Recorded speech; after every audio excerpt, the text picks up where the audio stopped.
আমরা যেমন প্রতিদিনের খাবার প্রতিদিন খাই, ঠিক তেমনি প্রতিদিনের কাজগুলো প্রতিদিন করে ফেলা উচিত। একদিনের কাজ কখনো সামনে আরেকদিনের জন্য ফেলে রাখবেন না। আপনি যদি প্রতিদিনের কাজগুলো প্রতিদিন নিয়মিত করতে পারেন, তবেই আপনি সামনে এগোতে পারবেন। আমরা অনেক সময় অলসতাবশত এখন এই কাজ একটু পরে করছি বা পরে করব, আর 2 দিন যাক, তো এখন করি না তো কি হয়েছে, করলেই তো হয়ে যাবে। তো করব ভেবে যে কাজটা আমরা ফেলে রাখি, সেই কাজটা অবশ্যই দেরি হবে এবং অনেক সময় সঠিকভাবে সেই কাজটা কমপ্লিট হয়ও না। এই কারণে যখন যেটা নেয়াত করবেন বা যখন যেটা মনস্থির করবেন, তখন সেই কাজটা দ্রুত করার চেষ্টা করবেন। এতে করে যেমন আপনার টাইম ওয়েস্ট হবে না, ঠিক তেমনি আপনি অন্যদের তুলনায় সর্বদা এক ধাপ এগিয়ে থাকবেন। তাই যে কাজটা এখনই করা প্রয়োজন বলে মনে করছেন, সেই কাজটা দ্রুত করে ফেলুন। কখনোই এখনের কাজ একটু পরের জন্য ফেলে রাখবেন না।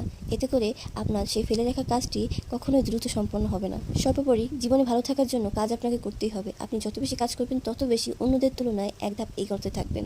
তাছাড়াও জীবনে সে তত বেশি সফল যে কর্মঠ, অর্থাৎ পরিশ্রমী। পরিশ্রমের ঘাম কখনোই বৃথা যায় না। তাই মন দিয়ে নিয়মিত কাজ করেন, সফলতা আসবে ইনশাআল্লাহ।